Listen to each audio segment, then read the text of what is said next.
Good morning, good afternoon, good evening, and of course, good night, ladies and gentlemen. Welcome back to another video. I'm your host, the Gaming Minecart, and today we're going to talk about Hazbin Hotel Season 2, Episodes 1 and 2. Because even though it's been like 4 days since they released, I want to yap. I love these so much, and I have a need to scream about them because I've been singing half of the songs for the entire 4 days that they've been out.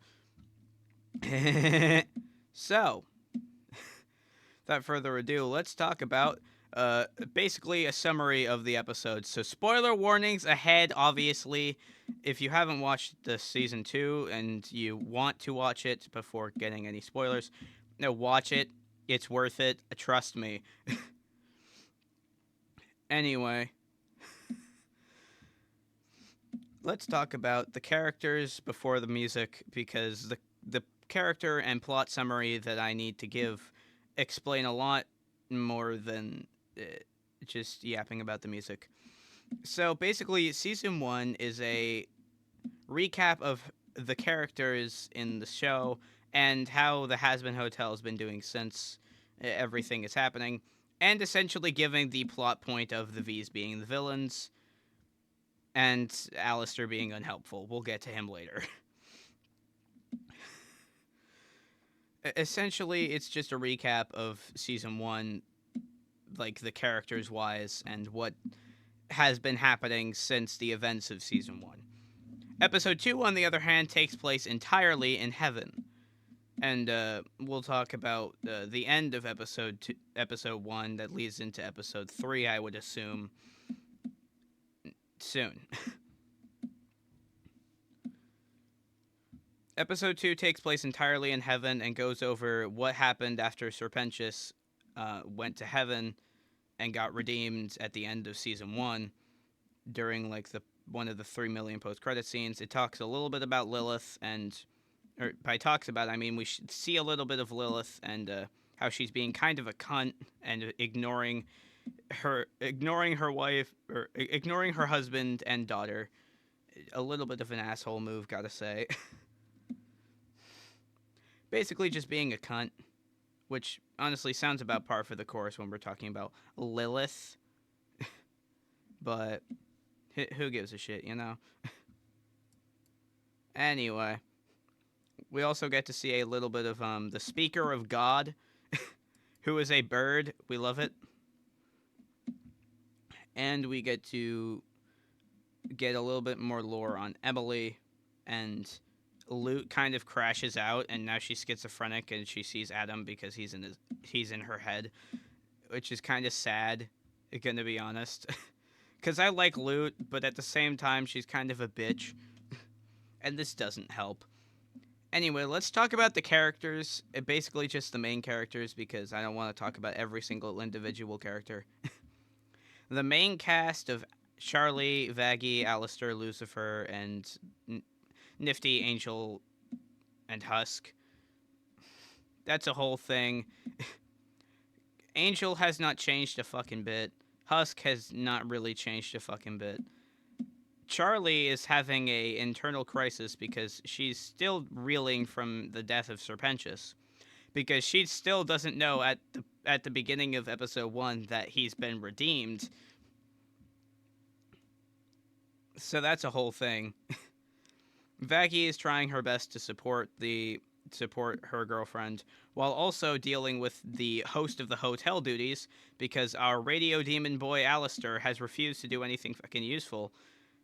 In his own words, this seems like a you problem, Vagine. Fucking asshole. But we love it because Al is, my theory is that Al is just like, he doesn't want to help the hotel anymore because he almost died defending it, and that kind of put his ego into a back burner so he could be a bit more of a cunt and to get away with it. Because despite the fact he wants to get close to Charlie, he's kind of a bit of a dick. He doesn't want to die again. He doesn't want to almost die to a general for hell, especially for the hotel specifically. So that's a whole thing. And as we saw in a earlier clip that was teased before the actual show, but I'm going to say the full clip. I'm not going to actually show any clips of the show or any images of the show because I don't want to get, copyright claimed. However, there will be a few there will be a bit of me singing the songs and saying clips, so fuck you. I will do as I please. But yeah, one of my favorite lines that he says in episode 1 is in response to Husk saying, "Alistair, shouldn't you help her?" And because Charlie is being overwhelmed by stuff that Vox Tech wants to know about the hotel. "Alistair, shouldn't you help her?" "Should I? Perhaps. Will I? No. Do I enjoy being difficult? Most definitely." We love Al being a cunt.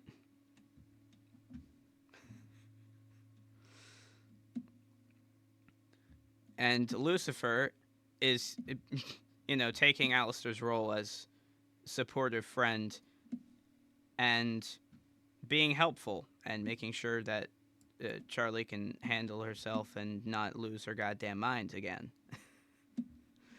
Is it working? Not really, but who gives a fuck?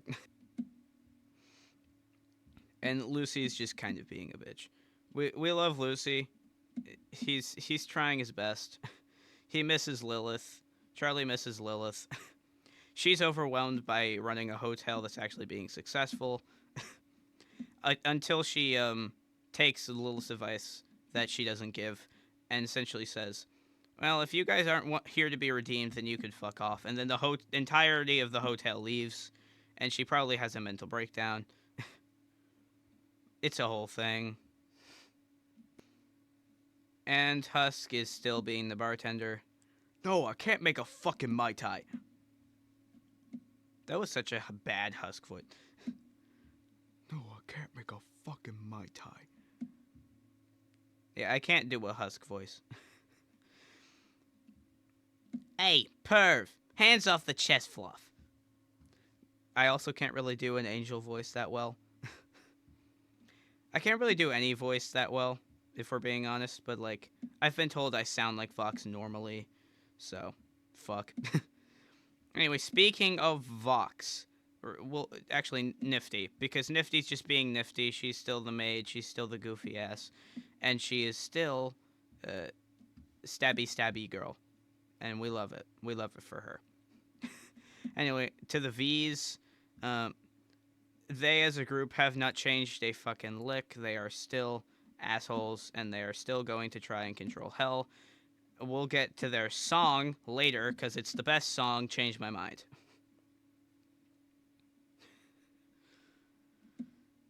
I love Val's... I love Val's voice in general, but I love Valentino's, singing, because Joel absolutely cooks in Val's parts. It's great. We've trademarked all your holes. Also, his lines are still completely unhinged, and I love it. You can tell that he's you could tell he's a porn director without even knowing anything about the show. You can just immediately tell, given his actions. He's incredibly hypersexual, and we love it. Velvet is still hot, and we love it. It's amazing. Plus, Velvet just gets better. She is fucking perfect. Vox, on the other hand, is unhinged as fuck. His crash out during Stayed Gone? If you turn that up to, fucking 47, that's once we get up there. Because he is trying to rule all of heaven, and he's convincing the rest of the V's of doing it as well. And it's honestly fire. And not only that, but we love the fact that the V's are so overly egotistical that they don't even realize that if they tried to fight heaven, they would be fucking cooked. They don't even realize that, and we love it. It's adorable. I can't wait for Alistair to say that one line that was in the trailer to the V's. Do you really think you could take on all of heaven? You haven't even proven you're the strongest in hell. I don't think that was the exact quote, but it's close to that. And I'm pretty sure that's going to be before one of the other songs that was shown and was one of the song names that was revealed for episodes 3 and 4, the Don't You Forget reprise. We'll get to those later. Anyway, let's talk about the Heaven cast now. Serpentious is in heaven, and we love it. Also, Cherry Bomb is existent, and she misses Serpentious. She definitely likes him. We love it, but she refuses to admit it, and it's kind of sad, because she definitely likes him back.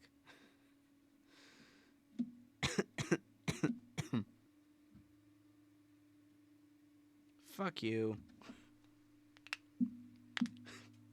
Anyway, the Heaven cast. Serpentious is Serpenticing. We have a backstory for him. We also have a human image of Vox, but we don't talk about that.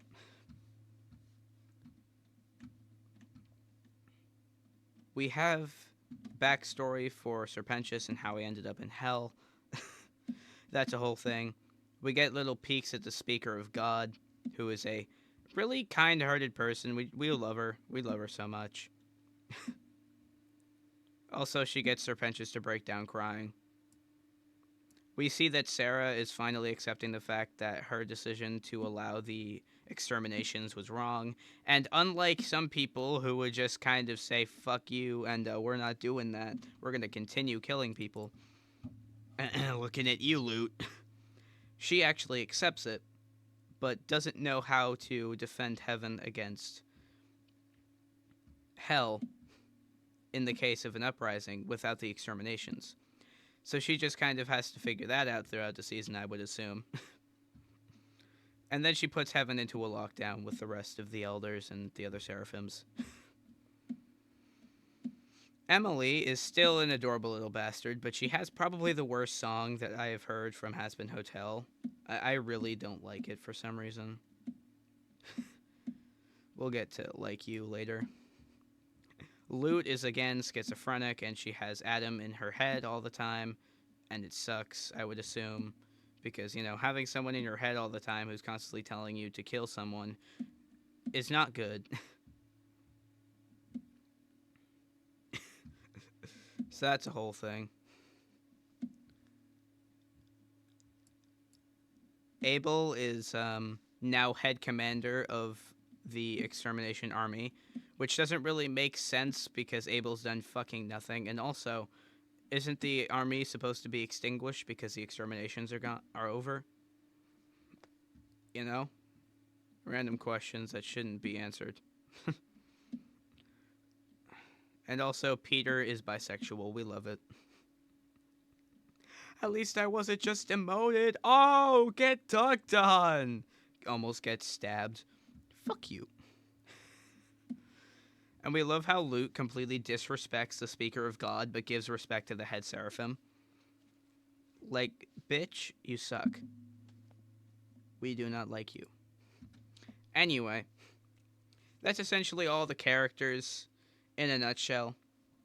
There isn't much else.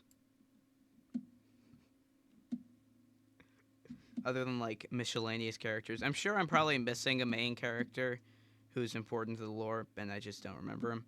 But, oh yeah, Serpentious gets his little eggies back. And Emily comes to heaven, or Emily makes a portal to hell, and tells Charlie about the, about Serpentious being redeemed, and then Charlie just kind of tweaks the fuck out, which I'm assuming will be expanded upon throughout episode 3. Anyway, let's talk about the songs. Hazbin Guarantee or Trust Us. This song is actually really good. I saw a lot of people clowning on it when the trailer was announced and that song was released along with it. But honestly, I really like the clip. I really like the trailer, and I really like the song Hazbin Guarantee. Like, it's really, really good. Do I think it's the best song? Absolutely not. But I do really like that Charlie kind of tweaks the fuck out and goes on a rant about Serpentius being murdered. And Baxter being like, what the fuck is going on? What the fuck? Have a beer? I don't drink.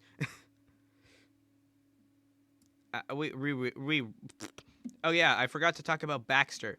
The new character who's existent. Baxter, aka the anglerfish mad scientist who people keep referring to as Serpentius. So is he like the new Pentious? No!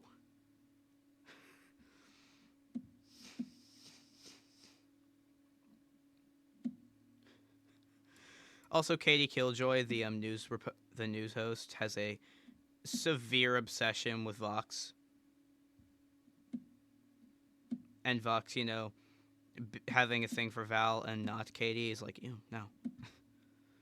Of course, Katie is voiced by Brandon fucking Rogers, too. The voice of Blitz from Hell of a Boss. As if things couldn't get any worse for Vox. He has to deal with a second Blitz. It just always gets worse. Anyway. We also get to talk about other things. Let's talk about the best song in the show thus far, until Don't You Forget releases. Let's talk about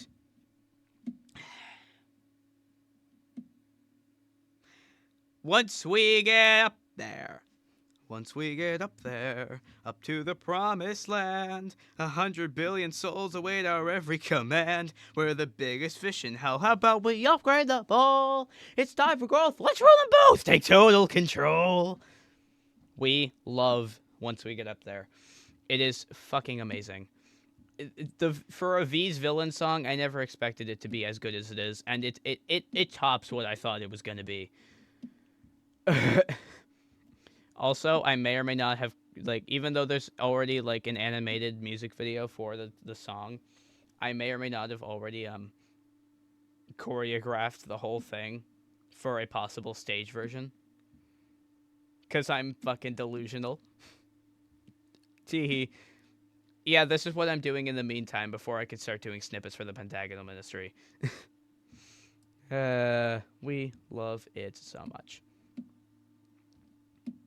Also, again, Vox is so heavily gay for Val. It's funny, it's hilarious, but it's not even funny. I say it's not even funny, but it's hilarious. It's adorable. I need more Static Moth. Anyway, let's talk about Like You, because that song sucks. Like You is the song of Emily trying to convince Serpentius that heaven is a great place and that he can have all the friends he wants up here and not, have the friends he had back in hell. Which is a really sad song because it makes Emily look like a fucking villain, and I don't want my Emily to look like a villain. No, not my M's. I don't know if anyone calls her that, but I feel like that's a fitting nickname for Emily. I don't know. Maybe I'm just insane. Does that make me insane? Haven't been the same since I expired. Doesn't mean that I plan to retire. I did not have to go into fucking insane. Anyway. I don't like You. It's I know it's supposed to be upbeat because it's supposed to be a different version of Welcome to Heaven. Because it has the same exact feel. And it's also supposed to be happy and jolly, so Serpentius can enjoy being in heaven, but he doesn't want to be in heaven. He wants to be back with his friends in hell with Cherry, and all that fun shit.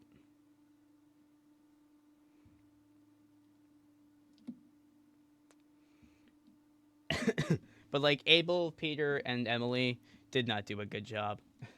It's kind of a sucky song, personally. That's just my opinion, though. Anyway, that's the only bad song. Sarah's Confession. I love this song so much.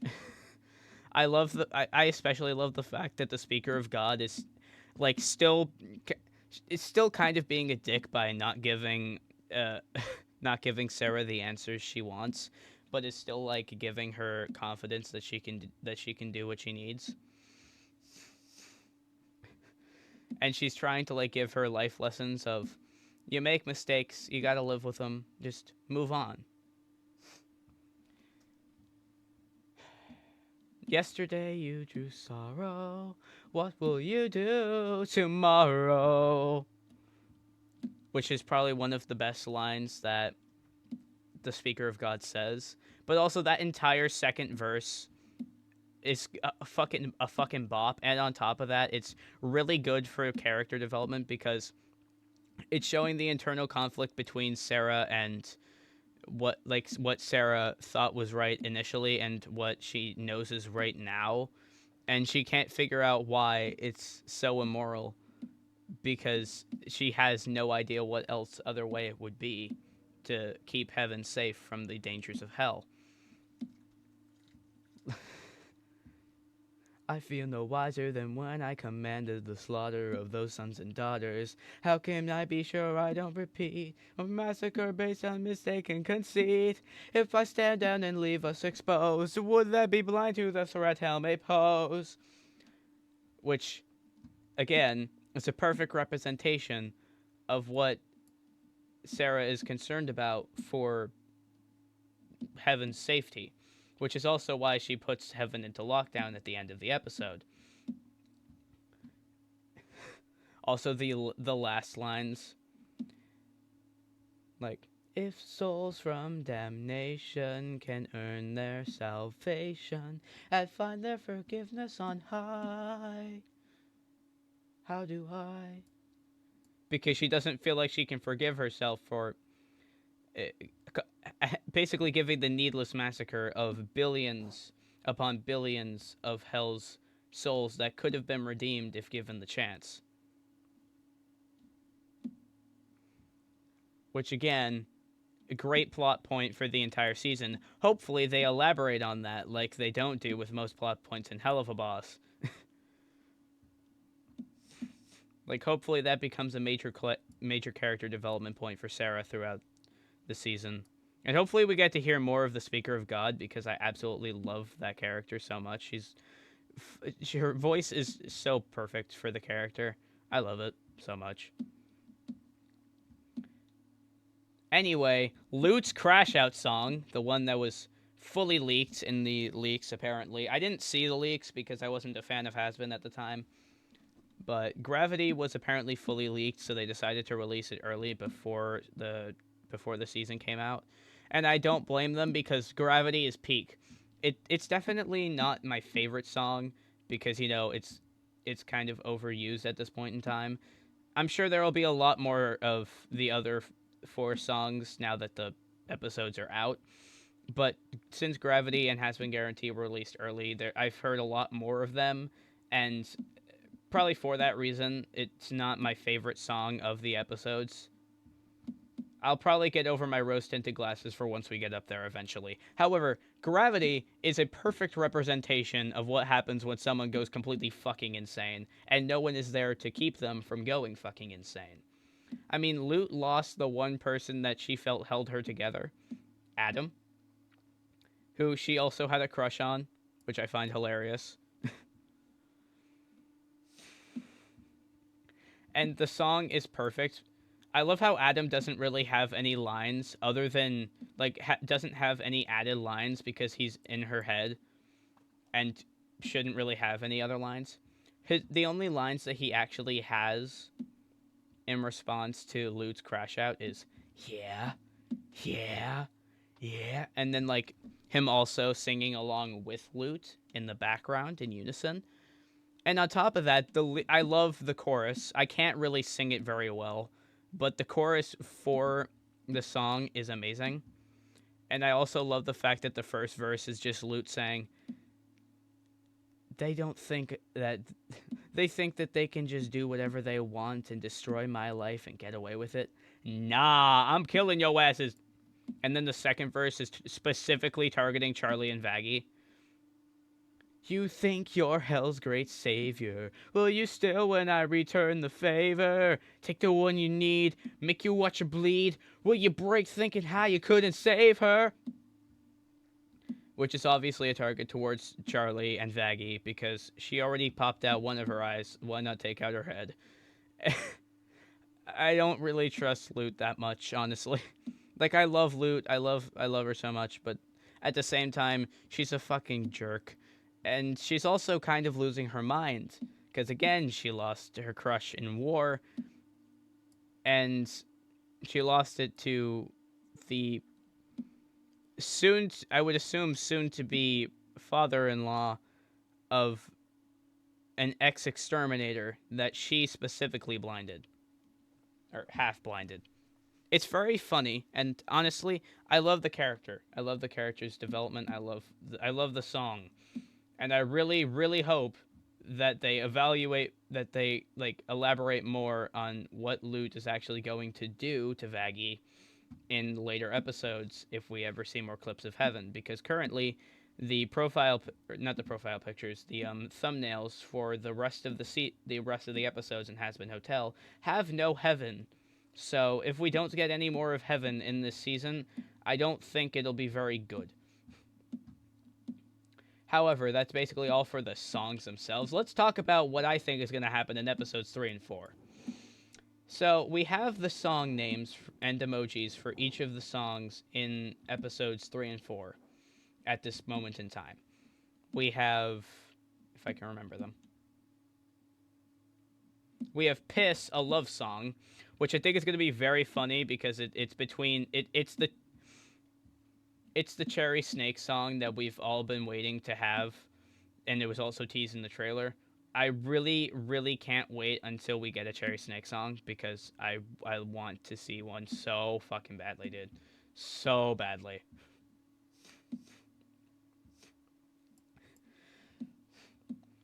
There's Speedrun to Redemption, which features Charlie, Vaggie, I believe Charlie, Vaggie, Angel, Vox, Velvet, and Baxter, which I'm assuming is going to be something revolving around trying to get people to be redeemed faster through gambling, I guess.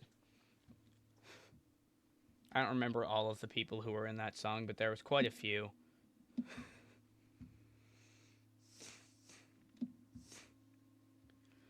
We also have Don't You Forget, which we can all assume is going to be a Rosie Alistair duet song, which I will be hyped for because I need more Rosie and Al songs. We love Rosie and we love Alistair. I really wish that someone dressed up as Rosie for Halloween in my area because I would have loved to just chill with them because I was Alistair for Halloween this year. I almost DIY'd the costume, and then I ran out of time, so I just bought it for $17 on Hot Topic, the basic costume. However, I will be ripping that apart and DIYing my own costume, or my own cosplay thingy, for one of my OCs, eventually using that. So that'll probably be its own video. Anyway, back on topic.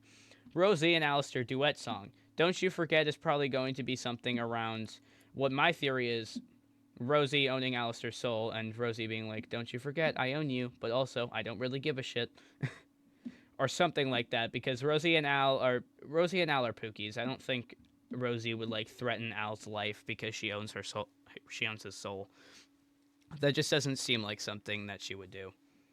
However, I could be wrong. By could be, I mean probably am, because I'm not very good at predicting things. Anyway, there's also Clean It Up, the song that is going to be a Nifty song with Charlie involved, which means it's probably going to be at the news station. And I love that idea of Nifty absolutely tweaking out at the news station because it's super messy.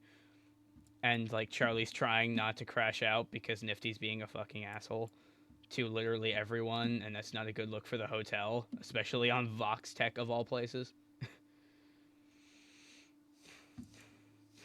And then, of course, there's the reprise version of Don't You Forget, which, judging by the things, by both these characters, the emojis that were used, and, judging by both the emojis and the singers that are going to be in the song, is going to be a version of Don't You Forget sung by Vox, Alistair, and Valentino, which I'm assuming is going to be essentially Alistair saying, well, again, that quote from earlier from the trailer, but in song form, which I really love the idea of, because it might just be either a flashback scene to the two being friends or their battle, because it is Don't You Forget, so it could be just like, don't you forget that I beat your ass. Like, don't you forget that I almost beat your ass 7 years ago. Or it could be, don't you forget that you are in no way strong enough to take on all of heaven, you fucking idiots. I'm leaning more towards the former because it makes more sense. However, the latter would be just as good. And I still have a lot of hope for this season, because it seems a lot better than last season's, constant swearing and sex joke infused mania. Although I will say, I really like Alistair's attitude in season 1 compared to his attitude in season 2. Same with Angel Dust. I love how horny he is, and it's so fun. It's so funny, but now it's tuned down. And while I get it, a lot of the criticism for season 1 was it was like, too hypersexualized and definitely targeted towards teenagers who just learned what the F word was because it was used every like 5 seconds. I can definitely see the criticism, and I love how they tuned it down to adjust that criticism. However, a lot of the love that I had for Angel Dust and Alistair came from the fact that out of the whole season, Alistair was one of the people who swore the least, because he only swears to Adam twice and to the King of Hell, Lucifer. And Angel Dust is a fucking hornball, and we love that. But again, they kind of had to tune it down so they wouldn't have that same problem. And they're improving on the other criticisms as well, as the story not being very well written. I have hope for this season to be better than season 2, or than season 1. Do I think it's actually going to be better than season 1? Yeah, probably. The episodes are longer now, so they have more chances. Plus, there's more songs. Let's go! Anyway, that's essentially all I had to say for this video. It's probably long as fuck, and probably not entertaining either, because it's just me yapping, singing really badly, and saying voice lines really badly. However, I would like to thank you all for watching this video. If you did get all the way through it, and if you did enjoy it, make sure to leave a like and subscribe to the channel if you're new, because I have more Hazbin bullshit rolling out, and I have a channel update coming out, I believe in a few days, maybe weeks, depending on how long it takes me to edit it. But I will be having a channel update sometime soon for more news. Because, I don't know. Anyway, see you all in the next video. And remember to thank the sponsor of today's video, VoxTech. Trust us with your safety.